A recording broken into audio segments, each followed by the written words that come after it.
Welcome back, my fellow renegades. Welcome back to the Renegade Society radio show. I have a very exciting guest for you today. I'm really excited to talk to them and get talking about games and lots of exciting things. But before we get to that, I have some announcements for you that we must get through first, which are very exciting as well. So we have My Father's Work, which is an exciting and eccentric story-based game designed by T.C. Petty III, and it's set in the world of Victorian Gothic horror. There is so much to explore, and each playthrough actually feels super unique in this game, and the possibilities of what horrors that you might create or discover feel endless in this game. So you need to make sure that you sign up for our updates on this exciting new worker placement Euro, as our Kickstarter for My Father's Work is going to be going live soon. So make sure you are signed up for that so you don't miss when it goes live, because yeah, you're gonna need this one. Trust me, I need this one. All right, and then we also have our Duel of Wands. So Duel of Wands, if you haven't heard about this yet, is a magically exhilarating two-player game that can be played as a standalone, or it can actually be used along with your Kids on Brooms RPG to resolve conflicts between magic users in game, which is very, very cool. This has some really awesome electrifying artwork by Heather Vaughn, and it was designed by Luke Minch and Doug Lewandowski. So Duel of Wands, if you are interested in this game, it is available for pre-order now, so you definitely want to go online and check that one out as well. And it will be coming out soon. So yes, very exciting. All right, friends, and before we jump into it, we have an awesome giveaway today. This might give you a little hint, actually, as to who our guest is. We are going to be giving away a copy of Architects of the West Kingdom, and I will be giving you the code word for that later in the show, so keep your ears open. Desiree will, of course, be providing the link in chat, and then you can click the link and enter that code word. So before, no, that's all I have to say. That's all I have to say. So now I'm going to introduce our awesome guest. So I have with me today, SJ Macdonald. Hello. Hey, everyone. Hey, Amanda. It's great to be here with you. Thank you. And thank you so much for being here. I know you are talking to us from New Zealand, so you are in the future, which is pretty cool. Totally. How's the future? Is it good over there? Well, it's nice and sunny, good temperature. I'm very pleased about the Saturday morning so far. That's great. I love it. Awesome. Well, make sure you send some of that good Saturday morning energy our way, because I feel like both in Canada and the States, we could definitely use some sunny Saturday energy. It's actually really sunny in Toronto here right now, too. It's like 18 degrees outside Celsius. So it's weirdly warm because yesterday it was snowing. So that's the thing. I'm so pleased you use Celsius, because then I don't have to do the conversion in my head.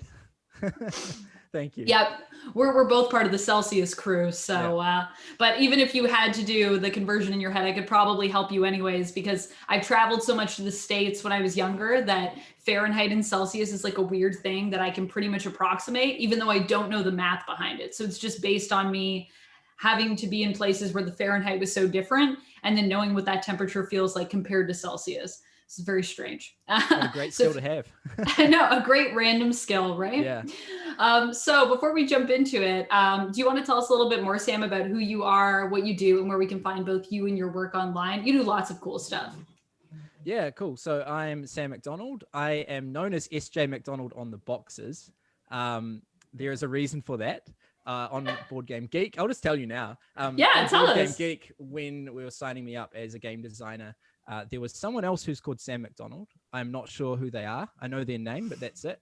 And so it wanted me to be called Sam Macdonald II. Now, that is not my name. I didn't want to be called Sam Macdonald II. So we went with SJ Macdonald, because my middle name starts with the letter J. So I am now a full-time employee at Garfield Games. That started only 3 weeks ago or something like that. Well, congratulations. Thank you. Yeah. I was working with Shem for the previous 3 or so years, but kind of just freelance. But now it's great to be part of the staff. And I'm a game designer and developer at Garfield. So Shem and I work on all the West Kingdom games, and the next trilogy of games will be the South. We work on those games together, as well as a few other lines of games, notably Circadians, the Circadians universe. I'm the designer of Circadians First Light and Circadians Chaos Order with my friend Zach. That is going to be coming to Kickstarter in a few months, and I'm very excited about that. I am also very excited about that. I'm gonna need to get those updates when we get closer to that, so I can keep my eye on that Kickstarter. Sounds very exciting. So as well, if anyone has any questions for Sam, please feel free to put those in the chat, and we will get to them later on in the show.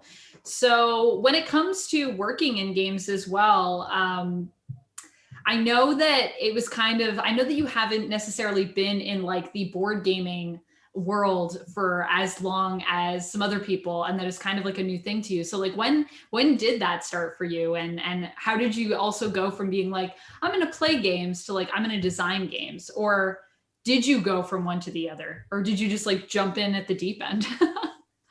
Great question. I've got multiple answers because there were several moments, I guess, in my board game journey that were quite impactful. So growing up, I loved playing Risk. I loved playing that with my dad and my cousins. I loved the strategy. I loved the interaction.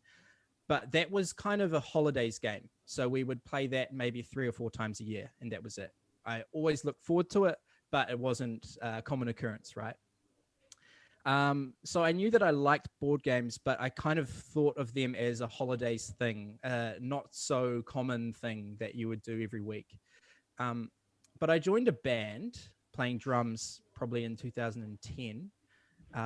And Shem Phillips was in that band playing guitar. And he was just kind of he was a game designer, but it was sort of a hobby for him. It was not his job. He was working somewhere else. And he was getting us to play test his games. And I thought, these are really cool. But one day he brought this game about some Vikings, and you were raiding these settlements and outposts and things. And this was unreal to me because I hadn't explored the hobby. I didn't know about modern games. I knew about Risk and Monopoly and Cluedo, things like that. But Raiders of the North Sea, when I first saw it, there was so much strategy. There was so many choices to be made. There was a lot of agency, and it was incredibly Moorish. This thing blew my mind. So that was really a big moment for me, was playing Raiders with Shem.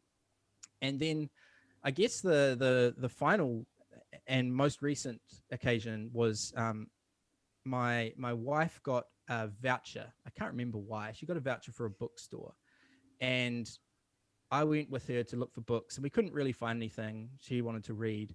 And so she graciously let me suggest that we would buy a board game and play that together. And so we bought Pandemic, and we played it a few times together. But actually, then I started playing it with my friends. And there was one Sunday afternoon where we played it about 7 times back to back. And we were hooked. We were just loving that. We were increasing the difficulty, really enjoying that game. And so from then on, that was when I started to buy games myself and, build my own collection of board games. Yeah, that's awesome. Yeah. So do you want to know about the transition to design then? Yes, tell me about the transition to design. Also, I love that you started with Risk though, because like that is one of my favorite like old school games. Like Risk and Clue were the 2 games for me when I was younger. And I don't know if you ever had like really long, crazy games of Risk over the holidays, but I had one time. There was like a crazy blackout years ago in Toronto and the surrounding area that happened that lasted for a few days. People were without power. And I remember I was staying over at a friend's house when this happened, and we both loved Risk, and we just played Risk like all day. And then it would get dark and we'd have to like go to bed because when it's dark, you have no light. So we'd have like, you'd light a candle and you'd stay up for like a tiny bit, but you'd be like, well, I can't see, so good night, I guess. And it was just such a crazy experience. Did you ever have any like crazy long games of Risk, or any games that hurt your relationships with people? Okay, that's a great question. So, I mean, they would be very long if we played world domination and not missions, right? Yeah. So I got a Christmas present, which was Risk, Lord of the Rings, and this just went on the holiday rotation alongside normal Risk. So we played both.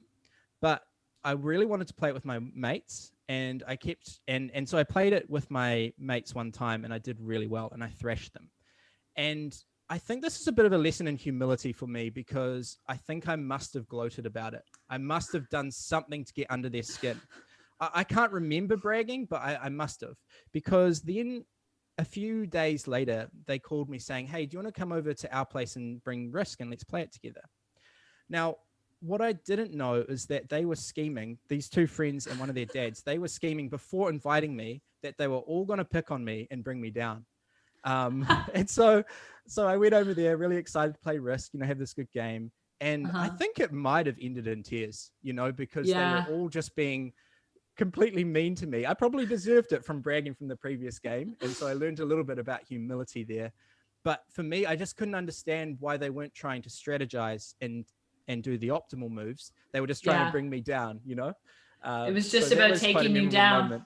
Yeah. I love that though. I've definitely seen that happen in Risk. And I probably have also been the person to experience that myself. I remember I played it with my partner at the time and his brother, and they just had like a full out, like we had to stop playing because they got like really into it. And then they were like fighting over like, you can't, why would you move there? Why aren't you, because I think they were just attacking each other and kind of ignoring me, which I was fine with because I was like, totally. Cool, my guys are fine. But yeah, and then we had to stop playing because they got like really mad on a camping trip when we played. And I was like, okay, no more Risk. We're done. Yeah. But yeah, it can get, especially when you play world domination, which is a lot of the times when I was younger, when I would play. Like now we have new Risk and there's missions, but back then I don't even remember there being missions. I don't know. I used to love just hiding in Australia. Everyone loves hiding in Australia. And we were quite sad that there wasn't a New Zealand there. Like, you could just put New Zealand there. They might have some canoes that they can fight on and stuff like that. I feel like games like that always have, that's the same thing with Pandemic too, though. Like Pandemic has, only certain cities, and so they can't have like everything, but it's always one of those things. I remember they used to have, I think, Toronto, and then I think they got rid of it and had Montreal. And I remember when that happened, I was like, where's Toronto? Why is there Montreal but no Toronto? What is this? How dare they? I know, but it's like, because I think they have like one Canadian city in it, so they had to pick one of us, and I was like, it should be my city. But I feel that way about map games too. Canada also sometimes gets snubbed off of those things. It's just because we're smaller. We're small countries, but we're still great countries. That's what I like to think. So you are the second biggest geographically. Like it's quite significant landmass, Canada. Yes, just not population wise. Population wise, I think we're about the size of California for any of my friends in the States watching in terms of our population. We're about California. So there's this subreddit which is called Maps Without New Zealand. Yeah. And it's quite funny. There's a whole bunch of instances in media, videos, board games, books, things like that, where they have maps, but they don't include New Zealand in it. So it's worth checking out. So sad. You're like, hey, we're still here on the world. Yeah. Wait, there's a New Zealand? That's so funny. I love that. I will have to check out that subreddit. But yes, tell me a little bit more as well about this awesome transition. I love as well that one of your first introductions to sort of modern gaming was Raiders. That's so cool. Like, that's so awesome. Yeah, my friend designed it. Like, I played his other games, and Shim probably is listening. Your other games were good, bro. Your other games were good, but Raiders was something else, I actually particularly liked Shipwrights as well at the same time, because it was sort of about destroying each other's ships, and that was quite fun to sabotage and things like that. I've sort of grown away from those systems and games now, and I don't know when that happened. I used to take that quite fun, but now I don't know why. I just drifted away from that. Maybe it's being salty. I don't know, but maybe you just need a little bit of a break from Take That. I feel like sometimes, especially because Take That games can be very, intense, I guess. They can be very like emotionally demanding sometimes because you get so into it, not in like an aggressive way, just in like a way of like everything feels like it's at stake. It's very high stakes in Take That. So maybe you just need something to like just chill for a bit. And that's what your mind is telling you. Yeah. Well, Circadian's Chaos Order, I'm just going to do a plug because this ties back into that whole Risk thing, because this is finally the game that I'm making that is kind of pleasing my old self who liked Risk. We haven't had any confrontation style games from Garfield, not these big kind of dudes on a map battle games, and this was sort of a great chance for me and Zach to design the game we've always wanted to play. Risk that has these modern mechanisms, these Euro mechanisms, where there's both a good amount of strategy and depth and crunch, but also that kind of high conflict, high interaction moments where you're looking around the table saying, you should go over there and attack him. Leave me alone. We come in peace. All of those Yeah. kind of the table talk that goes on with those sorts of games, I really do enjoy. And it can be stressful and it can lead to hurt feelings from time to time, but it can create these memorable moments as well that are so worthwhile pursuing in game design.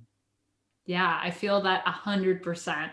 And I think, it's all as well, it's all about who you play with. And I feel like there are a lot of times that those moments can just be like elevated because you've got all of these people around the table and it becomes this epic story of like what happened, like kind of this like tale of like, remember that time that I never thought like I was like on the ropes and I never thought I'd get out. And then this thing happened and then I was able to like go across the map and like take back the world. Like I love those moments. I love in Risk, especially when you have things like that, because there is chance involved. So even though your odds are not great, if you get like thrown almost out of the game of recovering, it can still happen. And I've seen it happen and it's magical. So those magical moments, I think, are 100% what those games are about. So tell me about how you went from sort of the world of, getting into these more modern games and playing Pandemic and playing Raiders and then being like, oh my gosh, I'm going to make a game. Where did that come from? It was very surprising and it wasn't planned, which is great. But just a little bit of history, which is funny. My dad actually designed a board game. And I found out that also my great uncle designed a board game. So it's definitely genetic. My great uncle, he designed a game which, quote, supersedes chess. So he basically said, I've improved chess and made it better. And he added this rule that the knights can move twice. Now, if you just think about the permutations, that's just insane. Like they can just go anywhere. It was ridiculous. But it's funny that my great uncle said, this is an improvement on chess. It was a lot more intense. So maybe the writing was on the wall about game design, but it was never my plan. But I was working a job doing, I was on IT help desk, and there was a lot of downtime when people weren't calling up, and I was watching I was watching Dice Tower and other board game channels, reviews about games, that sort of thing, because I was wanting to start my collection, but I didn't want to spend all my money on all the games. So I wanted to sort of check to see which games I would enjoy buying. So I was watching a lot of videos, but on my lunch break, I had an idea that came to my head, and I wasn't even thinking about designing, but this idea came to my head about what if there was a worker placement game where you can capture other people's workers? That was the core idea. What if you could capture other people's workers? And then this other idea came in where it was like, what if you only placed one worker each turn, and wherever you place it, the more workers you've got there, the better the benefit. So you have this kind of worker investment mechanism. And when I put those two ideas together, it was the start of what was Architects of the West Kingdom. It's a system that works really well. It's got a good flow. Turns are so quick. It's quite satisfying when you put your fourth worker down and get 4 more wood. So now you've got 10 wood, But also, you see so-and-so over there, he's having a little party at the mines. I'm going to go capture him and make sure that stops, stops getting all that gold and that clay. And then the question was, well, how do they get their workers back once people have captured them? And so maybe you round them up, you put them in prison, you get paid the ransom, that sort of thing. And then players could come to the guardhouse and free them from prison. So that was the core idea. That came to me in a day. I wrote it up on my lunch break. I made these little building cards. It was a very generic kind of medieval fantasy theme where you were just sort of building buildings, kind of like citadels. But I wanted to test out this main system about worker investment and capturing, and then making money off capturing. And then the money could be spent on resources to build, that sort of thing. And so I thought, well, while the idea is with me, I might as well make it up tonight and play it with my flatmates. So I got out my copy of Cosmic Encounter. There were 20 ship tokens in that. So each player had 20 workers. The great thing about that was the workers would stack. So you could kind of see, like how many workers people have quite easily based on how high the stack was. Mm-hmm. But certain things like that, the number of workers, that didn't change. That was just, that sort of felt right, and there was no reason to change it. So we play tested it that night, and it was very raw. It was not perfect by any stretch, but there was potential, and the core idea definitely worked. And so I contacted Shem, not with the idea that he would publish it. That was no way part of my, maybe it was part of my wildest dreams, but it was not really on my mind, but I wanted to see what he thought of it, just to see how I could improve it so that I could play it with my friends again. It would be a better game. And he played it once or twice. And then I think after the second time, he said, hey, can we work on this together? And that started our partnership of designing games together. I learned so much working with him. I still do learn so much working with him, but especially with architects, learning about how to refine, learning about how to add tension to games, learning about streamlining, that sort of thing. And now sort of Shem's voice is often in my head because I've learned from him. So Shem's voice that I can't quite say is like, do we need to put that in the game? What about the components? What about the icons? How are we going to show that with icons? Do we need to add a rule just for that scenario? Things like that. I'm very thankful that I can often know what he's going to say before he says it. That's just when I add ideas. I can't preempt his great ideas, but just what he's going to say to my ideas. So that's it's like helpful. You have like a little like Shem angel like floating around your head. That's like, how about this? How about that? That's awesome. That's so cool. And so then you started designing games with him, and then you went and did your own game, and then you are also co-designing now with for the next Circadians. Is it Zach Smith? Am I getting that name right? I didn't write it down. Yeah. So that's all very exciting. Well, we talked about both of these things. What is it? I mean, the other cool thing that I think is so awesome about this dynamic, and that I think is so awesome about Garfield, is that it's just like you're all like kind of friends, is what it sounds like. Like it's just a group of people that are friends that also like games and are like, let's make games together. Cool. Yeah. But at the end of the day, like you kind of have a connection that not all people that design games together sort of have, especially off the bat, of, like being in a band together and knowing each other for so long. So, and also making music together, which I think is really cool. And I talked to Shem a bit about this when he was on the show as well. Kind of this idea of like what it's like to make music with somebody. And then if you can do that, like, I'm like, I feel like if you can do that, you can do anything with someone. If you can like, write melodies and create music, it's because that's not easy to find a person that you're like, yeah, we do this well together. I like this. You got to be creatively in tunes. Yeah. And part of the thing with the band was you have to be willing to put ideas out there that could get slammed. Yeah. And that you feel quite vulnerable, if I say, oh, what if the guitars did this? Now, I'm not a guitarist. I'm not very good with melodies, but they would send me these tracks with guitars on them, and I would write drums over it. And then I would just take one chord and copy and paste it into a rhythm that I wanted it to go, how I wanted it to sound. So how it would work alongside the drums. And so it would just sound like this monotone thing, but there would be this cool rhythm there. And then I just hoped that they would interpret what I was putting forward. And sometimes the ideas sucked and they were worth discarding. But that was good, learning how to sort of be rejected, I guess, or your ideas being rejected, not rejecting the person. And I think that's a great distinction to make. And so Shem and I sort of knew that we could work together creatively. And for us, a lot of it is about the process of creating. Like, we want to make great games, but we want to enjoy making great games, and knowing that we're friends and that we love working together, and also with Sam, and Zach, and also Bobby is Shem's friend as well. Yeah. Hadrian's Wall. Yeah. So we all know each other. Yeah.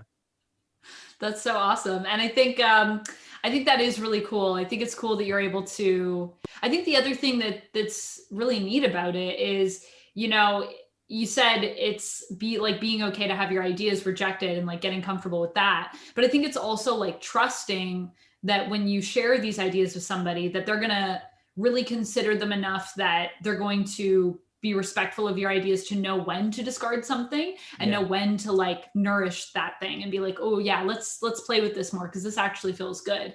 So having that trust there as well must mean that you can really throw all sorts of kind of off the wall ideas at each other to see what sticks without the fear of being like, oh, I'm going to throw this thing and then someone's going to like judge me for it, or, you know, not really know what I mean, things like that, which is cool. That's a great point. The trust thing is such a good point, because that really helps. Shem and I know that we both want the same thing for our games. We both want them to be fun and enjoyable and replayable. And so if he says no to something, or if I say no to one of his ideas, we need to remember that we both want the same thing and to trust that there's a good reason why they're saying that. And that really, really helps. Yeah.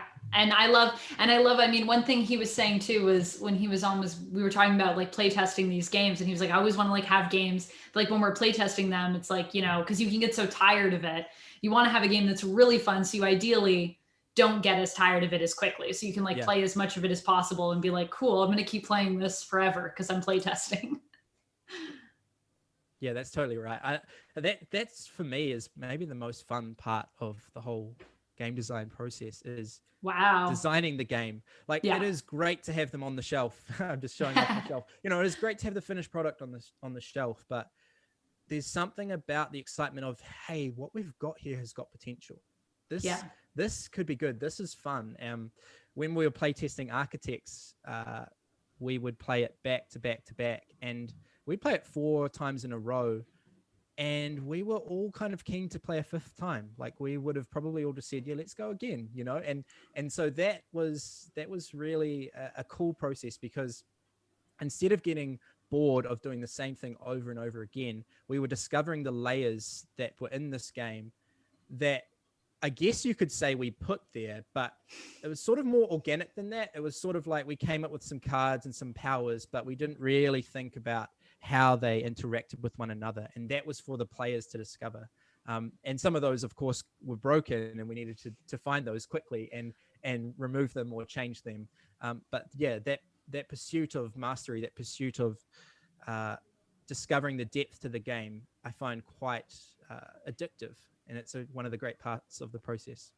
I love that. And I love that you both have said, you know, that is a part that you enjoy, because I feel like with most game designers that I've talked to, a lot of people find the play testing to be like kind of the most exhausting part of the process, in the sense of like, not that they don't like playing your games, but they're like, because I'm playing it so much, it becomes like, you know, there's a point where sometimes you even need to take a break because you're just like, this is too much. Like, this is a lot. And I'm starting to like, you know, I want to love the thing that I made, but it's starting to make me go like, what did I make? What is this? Yeah. Because it gets so in your head. So would you say that is like your favorite part of the process, or are there some like other parts when you and Shem are like getting together to make stuff that you're like, oh, I'm so excited to like do this with Shem and get to this part of the process? And or with Sam as well too, since he does do like all of the art. And yeah. I'd say my favorite part is when we've figured out the core mechanism. I love coming up with core mechanisms, but there's a big hurdle there between core mechanism and game, and playable game. And that hurdle isn't the most fun, because you have to come up with all these cards and all these other systems to make it something playable. And that's a lot of work. That's a lot of cutting out pieces of paper. It's a lot of putting down really dumb ideas and realizing that they're really dumb. It's a lot of playing the game in your head without having played it in person. I think that's quite an important part of the process. But once you've got something that's playable and is working, and it's just needing refinement and testing, I really do enjoy that. But I also understand that it can be tiring, especially for me if I'm at a stage where I need to do solo testing. For me, that isn't the most fun part. I enjoy the challenge of designing like solo modes, where you come up with a deck of cards that basically cheats but learns how to play the game. You know, you're teaching a deck of cards how to play your game, cutting corners and all that sort of thing, figuring out all the points of interaction. That's fun. But when I actually have to test it, it's not quite as fun for me. I need to motivate myself to do that. But I'm quite lucky because, for Architects, I designed the solo mode, but didn't even play it. I instead designed it and sent it to Shem, and he played it, and he played it, and he played it, and he refined it. So he did most of the development. Actually, he does most of the development on all of our solo modes. But I came up with some of the initial concepts, just the deck of cards and things like that. But now I would say he carries the bulk of the solo work nowadays. Yeah. Yeah. That's pretty cool though, that like you were like, I have to do this solo thing, and like I'm cool to design it, but like I really don't want to play it. And Sean was like, that's fine, I'll play it. Like, don't worry about it. That's the awesome thing of like working in a team too, right? It's like you can you each find things that you love to do, and then you're like, oh cool, we can like support each other in different ways. That's awesome. Yeah, I think the best one solo for me designing was Circadian's First Light, because I designed the bot in such a way. This was kind of a happy coincidence where the bot could play the game in 3 or 4 minutes. Okay. And it could play it without a human there. There are some points of interaction, but it's more like the bot blocks the human rather than the human bot blocks the bot. There is one way that the human can do it, but they have to go to a certain spot, and then the next turn they can go before the AI. So what I could do then is I could play the whole game in 4 minutes and see what scores they were getting. And so I would run, 12, 15, 20 play tests, and that would be an hour and a half. That's great. Hours. Yeah.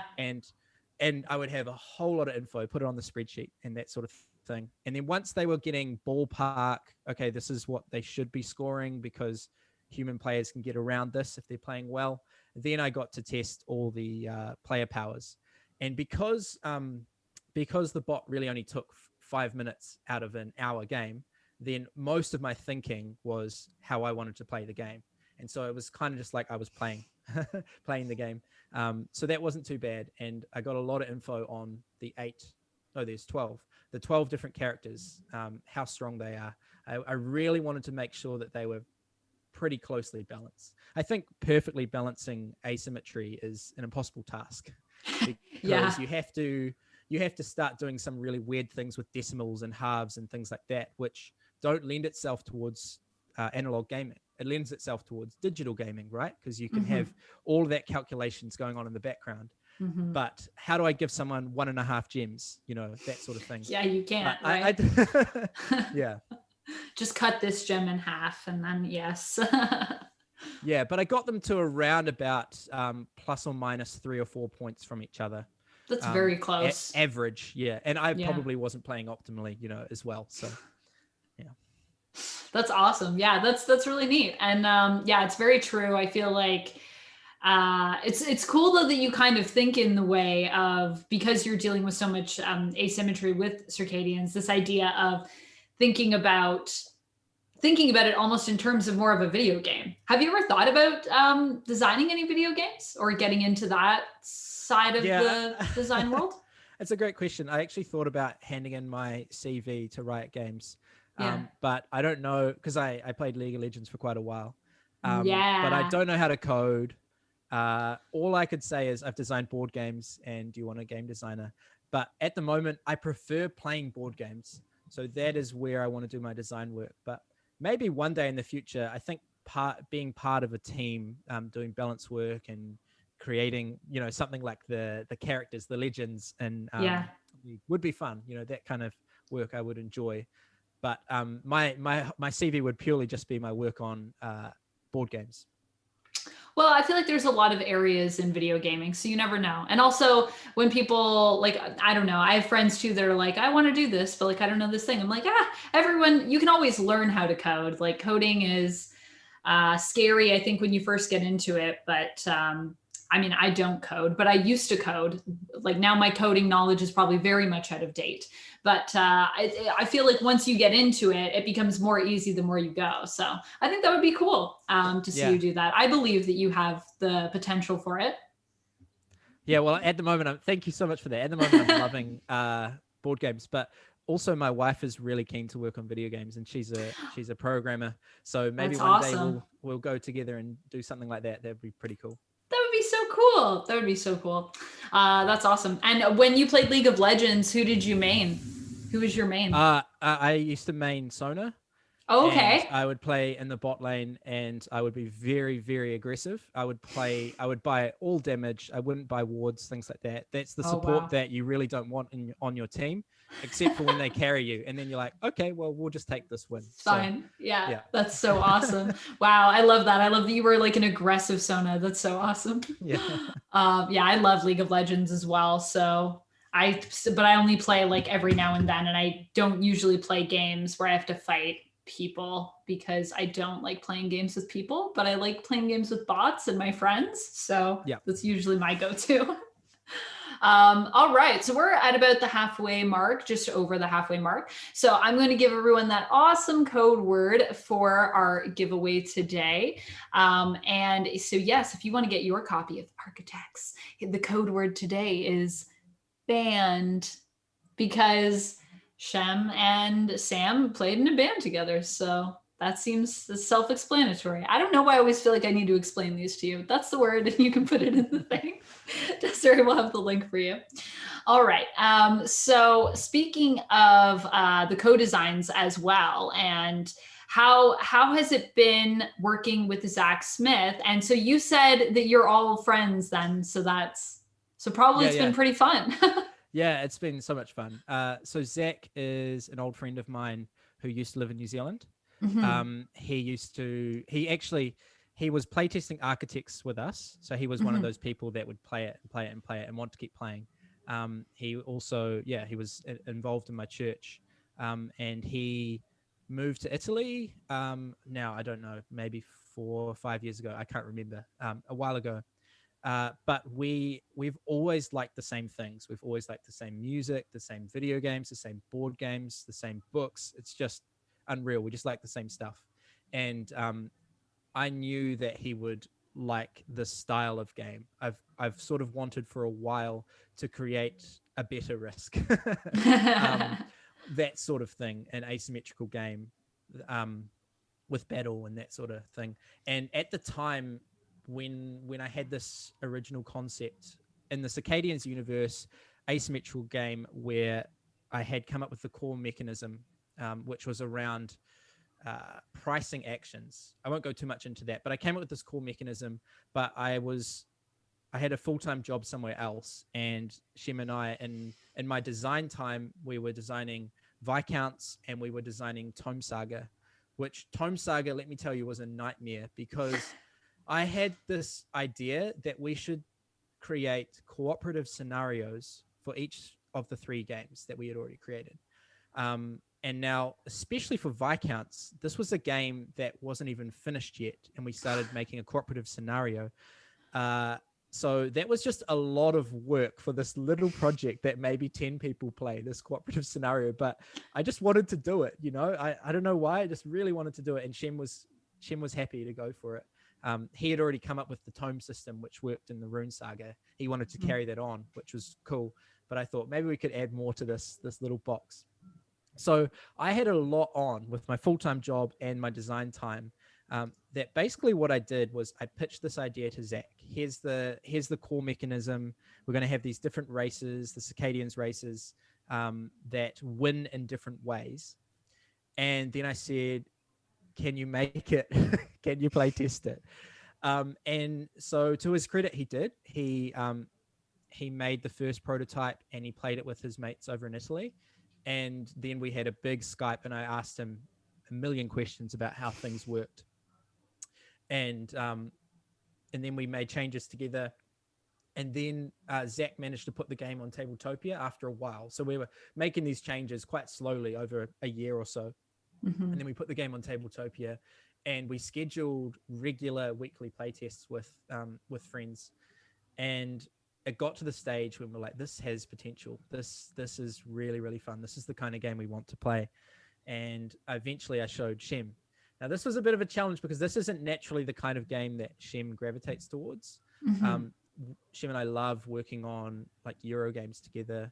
Shem's also a big fan of cooperative and abstract style games, but he's not super big on the conflict. He's not super big on dudes on the map. He likes some of them, like he likes Blood Rage and things like that. But so this was not his cup of tea, but but we're very thankful that he was willing to take this on. He saw the potential. I think there was an element of trust there. And also, I think he is very interested in the world building for the Circadians universe. And this was an opportunity to expand the world. We learn a lot more about the different races. We learn about Larian and Skaro and Draic, and also about those evil AI robots who are everywhere. And we actually get the chance to introduce two more groups of locals on the planet of Rye. Ooh. So yeah, there are 6 playable factions, but one of them, the Draic, they get 2 groups of locals because there are some Raizu who are loyal to them. They're this kind of like this half-caste breed between Draic and Larian. So anyway, that's a lot of information about it, but I've really enjoyed working with Zach, and he did a lot of the early playtesting and prototyping, and then together we've been working on Tabletopia, having a blast. That's awesome. That's also so cool that you were able to do a lot of the play testing on Tabletopia.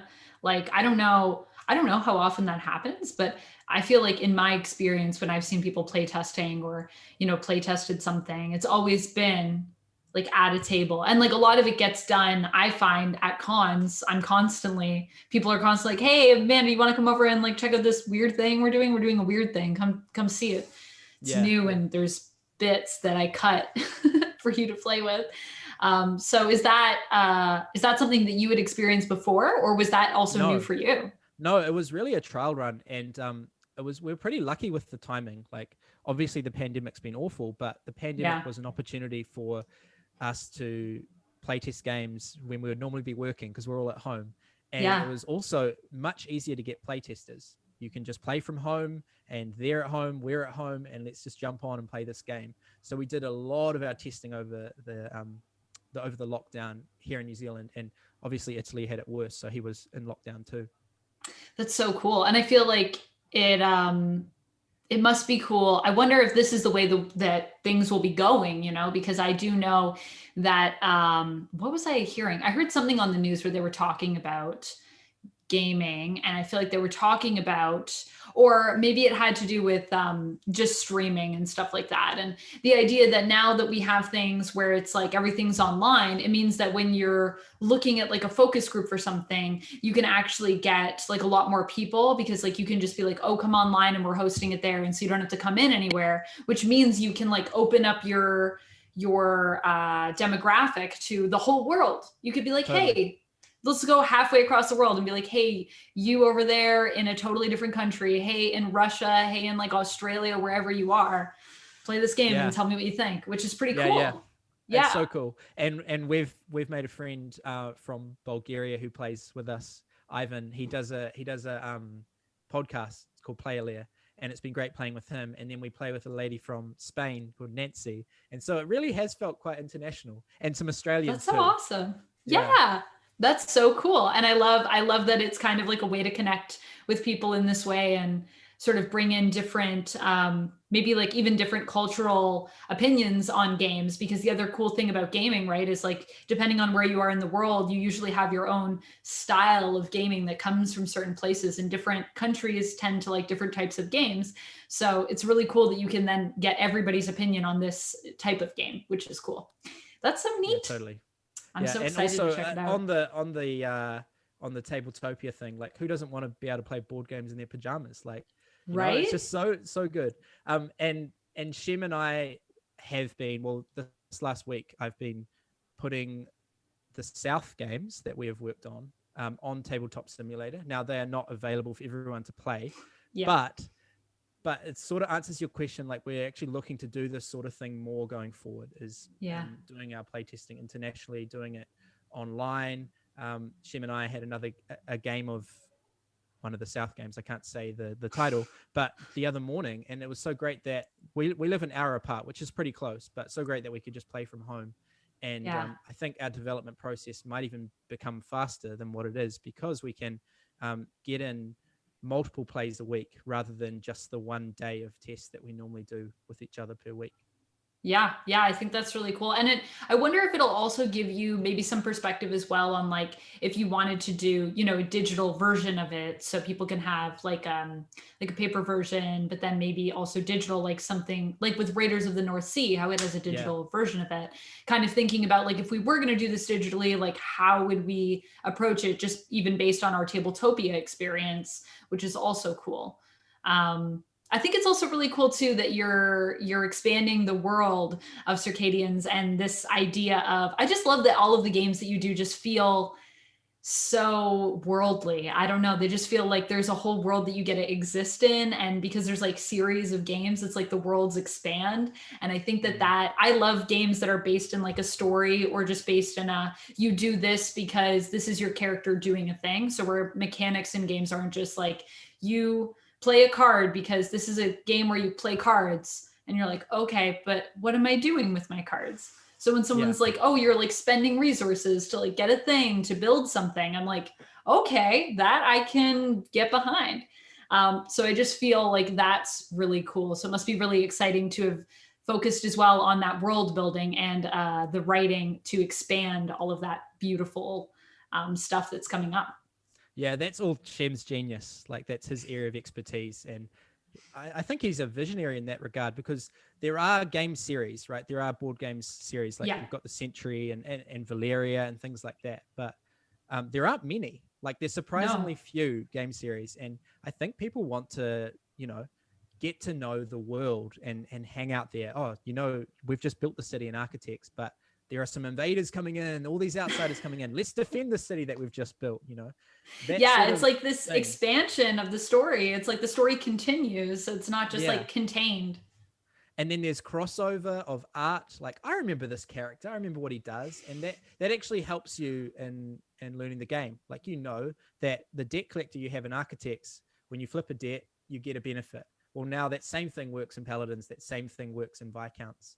And for us, there's this balancing act of having familiar stuff across the games. We want them to feel so. For example, with the West Kingdom, we want them to feel like they are part of the same kingdom, the same sort of world, but each game needs to stand on its own and introduce new stuff and needs to be innovative. So we have this kind of balancing act of making games fresh and unique and worthwhile owning on their own, with also keeping it familiar, having the same flavor and feel of the West. So with the West, we were playing around this idea of virtue and corruption and debts and that sort of thing. And it sort of started off being a very, very bad thing in Architects, but you could dabble.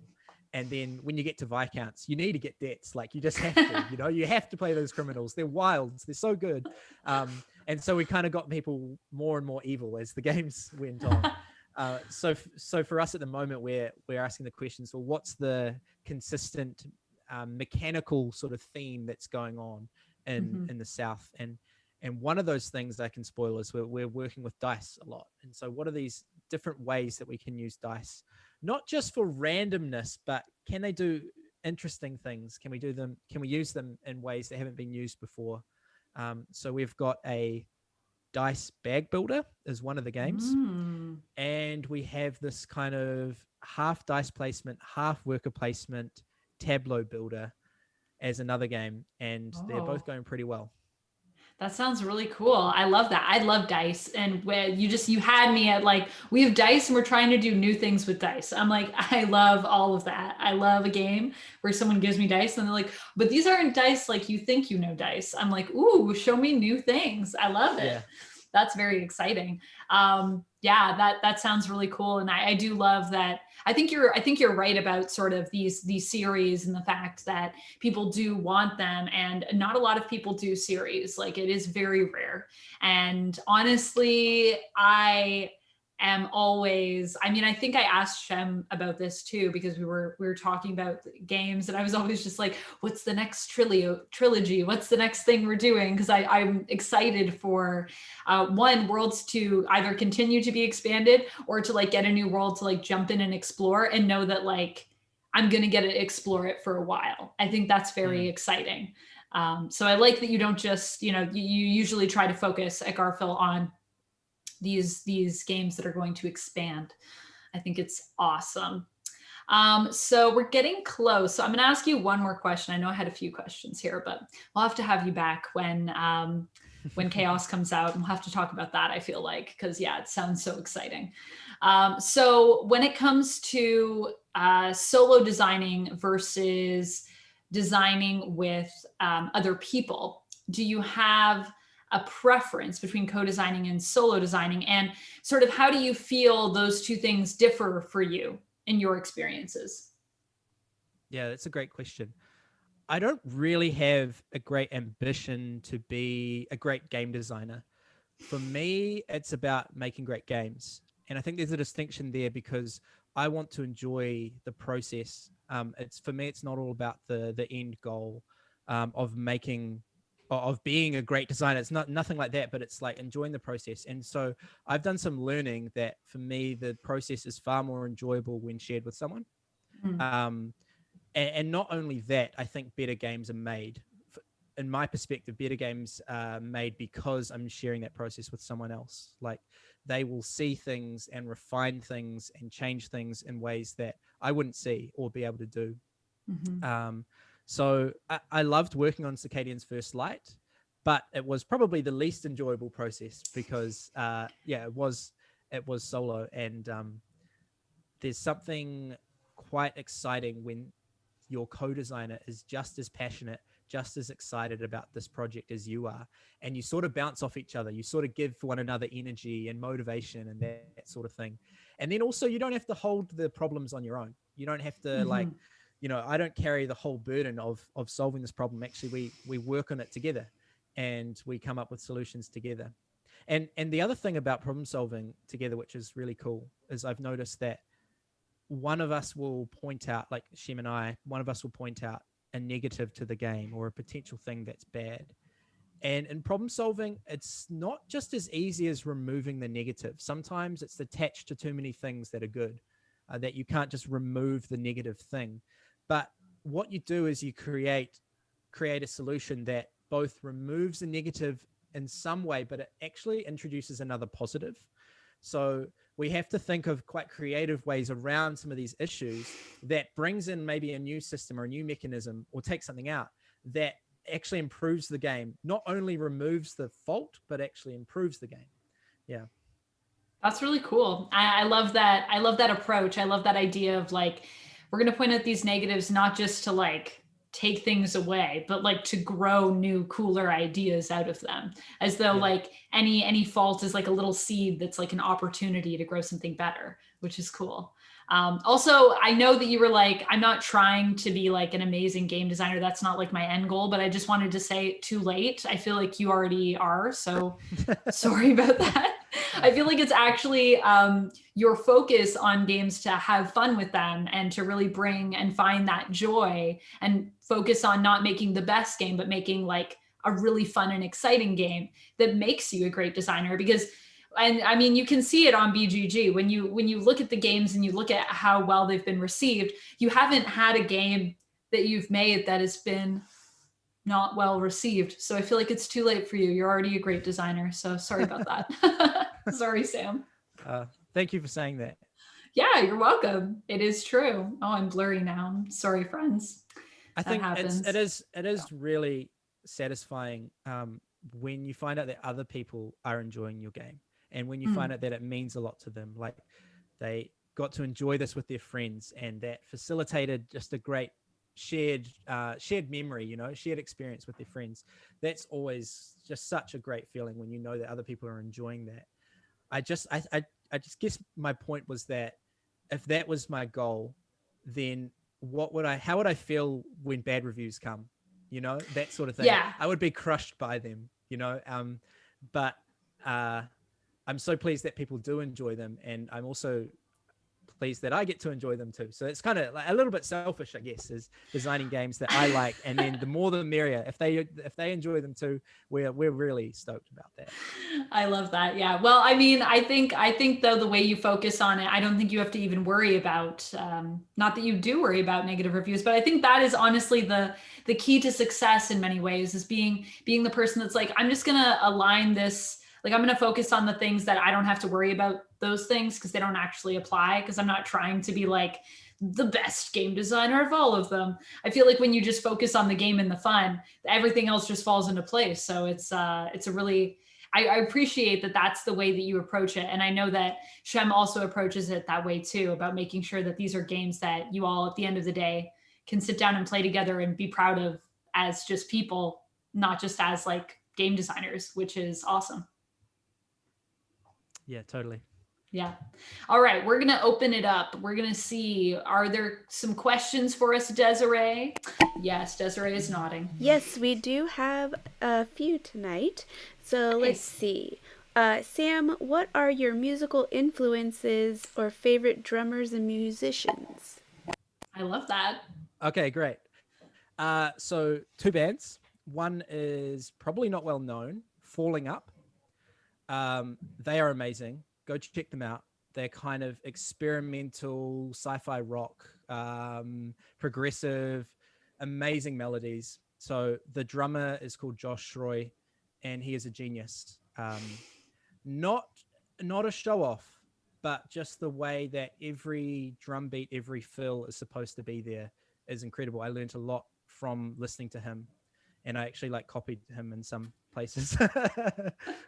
He does this really cool thing where the whole band is playing in 6/8, 1 2 3 4 5 6, and then he's joining them, and then he stops and he starts playing in 4/4 at a tempo that it's aligned with the 6/8. So they're going 1 2 3 4 5 6 1 2 3 4, and it's just so, when you notice what he's doing, it's pretty amazing. And so I thought, man, I should just copy that, and I did in one of our songs. And then the other band is Under Oath, and the drummer is Aaron Gillespie, who is also a ginger, and he just has so much passion and so much energy, and it almost looks a bit like anger, but he really just loves playing the drums. And I learned a lot about how to hit the drums loud and the sorts of things that he does that you just shouldn't do. Like, you often get taught not to use the snare and the bass drum at the same time, but he does it because he can, and that brings this kind of big presence. So Josh Shroy and Aaron Gillespie were my 2 biggest drumming influences. Awesome. Very cool. I'll have to check those out. Let's see. So you did mention a little bit about the new South games coming out, but how are things going along? When do you think we'll be able to start seeing content? Can you say anything? That's a great question. I don't know the answer to that. Well, I know the answer to the first question. Things are going great. We're enjoying both of the games. We actually came up with the second game before coming up with the first game. And that was a little bit about when we played the what is now the first game, we realized actually this is a better fit for the start of the trilogy. Kind of like Architects is a little bit lighter than Paladin, so sort of eases people and introduces the mechanisms and those sorts of things. So we're really enjoying that. We might be doing some testing on Tabletop Simulator with people from our Discord at some point soon-ish. So we've started up a Garfield Games Discord. I think you can find that via the Garfield Games Facebook page if you want to sign up for play testing. But it's basically on Shem and maybe the Meat Show, when we might get some art to be able to share. But I imagine that the first South game will be a Kickstarter early next year. So it will definitely be announced by next year, by early next year. But I imagine probably later on this year it will be announced. Very exciting. Yeah.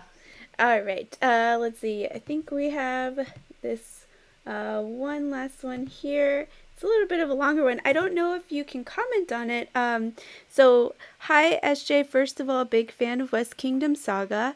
I have a question more related to worldwide distribution of games, just to know your thoughts. So I'm not sure if you can comment on it, but in your opinion, how can board games be more reachable to all in terms of price and or time? That's really a question for a publisher. I don't know too much about price. I mean, I don't know too much about that. In terms of time, are they talking about like how long the game is or how long it takes to learn? I mean, there are games of different weights that are aimed at different audiences, really. So you can find a game that anyone can learn and anyone can enjoy. I think it's Renegade's tagline, which is something like, oh, you're gonna have to tell me what the Renegade tagline, but it's sort of something like that, right? In terms of like, we do have I would say something There's that a we game for tend to everyone or focus on. something. There's a game for everybody. Yeah, yeah, Yeah, yeah. that's That right. is totally Yeah. a thing that we champion, I think, and that I definitely fully align with. So hence why I feel like I belong so well with the Renegade team. Yeah, totally. But yeah, I definitely agree. I think there is a game for everyone. I wonder if they were maybe saying in terms of just like, I don't know, in terms of production, maybe like in terms of how fast a game goes from, like we're saying this game's coming and then it takes a while for people to put it together. But I also feel like that even has to do with like a lot of questions to people that are publishers in the sense of like working in the different areas of pulling all the things together. Because there's a lot of things that come together. Totally. And I don't even know Yeah. half the things that have to come together. They just kind of magically do. Yeah, there's I know when people even go and are making their own games and are doing it like from the beginning to like the end, or like starting their own company, they're like, it's when you kind of realize that you've seen some of it, but there are always going to be things that come up when you do that for the first time where you're like, I didn't even know this was a thing. I didn't even think. Yeah. Now I have to find a thing because I didn't even know we're supposed to do this. Yeah. Yeah, it's a lot. So yeah, I don't know what the answer to that is. Awesome. But, All right. I thought good I'd question. ask just in case. It's a good question. Yeah. So Yeah. I believe that is all we have for tonight. Yeah. All right. Everyone's a big fan of the game, so yeah. Oh, that's great to hear. Thank you so much to everyone for playing our games. We really appreciate it, and we're so glad that you enjoy them. It's awesome. That's awesome. Yeah, I mean, I think that they're all really great games. So I think that it's awesome that you could help to bring them to us. That is great. And I love that they all come from like a place of love and a place of like just celebrating gameplay, which is awesome. Yeah, they're all our babies. Yeah. Right. And I think that's what makes it so special too, because it's just like every game that you put out there, because it's like you're so excited about it. It's just like infectious and it gets everybody excited. I feel like I just get excited about seeing what's coming next, because I know that, there's going to be no punches pulled when it comes to the way that you approach design. Like, there's not going to be things that you're going to shy away from, because you're like, oh, well, this would be easier for us to just like go. It's just going to be like, what's the best thing for us to do here in terms of like, what's the most enjoyable, and what crazy things do we have to do to like take that to the next level. And I think that is awesome. Yeah, thank you. Can I just plug that the next thing coming out is Works of Wonder, Yes. which is an expansion for Architects. So I think that is the second expansion for Architects. There's going to be a big box, there's going to be a playmat, and a really cool expansion to boot. I think that's coming maybe a few months from now on Kickstarter. Wow. I'm looking forward to that. And there will also be expansions, plural, for Viscounts coming eventually. That's so exciting. I'm so excited for playmats. Playmats are so great. Okay, cool. That's really awesome. Thank you for plugging that. Before you go as well, Sam, do you want to remind us of who you are, what you do, and where we can find both you and your work online? And if there's anything else you want to plug, please feel free. I'm Sam Macdonald. I work for Garfield Games, so I'm quite hard to find online, but you can find me on BGG. Just check Sam Macdonald. I'll be on there. And also the Discord is the best place to get in contact with me. So Garfield Games Facebook should have a little link to our Discord. You can come there. You can talk about Garfield Games. You can talk about any games that you're playing. You can talk about game design. It's a little hub that we've started up, which is really fun to be able to interact with people there. So I'm having a blast with that. And anything else to plug?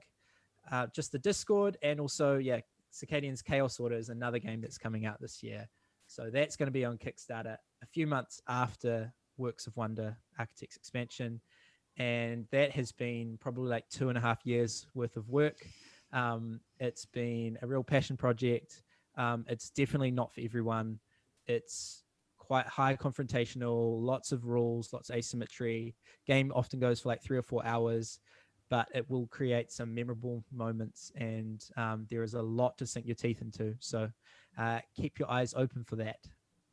Yeah, everyone make sure you are watching out for that. That sounds like it's going to be so awesome. I am so excited as a fellow Risk lover to check it out and try it and play those 3 to 4 hour games. I love a good Risk experience. That's one of the only experiences, actually. I say this all the time. I'm not a person that usually sits down for a few hours, but that is something I will sit down for a few hours for. That sounds amazing. All right. Well, before we let you go, I got a couple more announcements just to remind people about before we head out. So just a reminder, My Father's Work, which is an exciting, eccentric, story-based, sort of mid-level Euro game set in a world filled with Victorian horror, where you're taking your father's work and making lots of spooky creations through the generations, is something that's going to be coming out soon. We're going to be putting it on Kickstarter, so that'll be going live in a bit. So make sure you are staying up to date on that so you do not miss when that Kickstarter goes live. And that game is designed by TC Petty III, who is also a very lovely, a very spooky man. So you definitely want to make sure you check it out. He knows about all the spooky things. And we have Duel of Wands as well, which is a magically exhilarating 2-player game. You can play it as a standalone, or you can play it with your Kids on Brooms RPG to resolve conflict with magic users in the game. That is designed by Luke Minch and Doug Lewandowski, and it has amazing artwork by Heather Vaughn. Seriously, the artwork, the colors, it's beautiful. So you definitely want to check that out. That is available for pre-order right now. And finally, we have our Twitch schedule. So you can come and chill with us on Monday, where we'll be getting more phenomenal. We got all the Power Rangers stuff coming your way.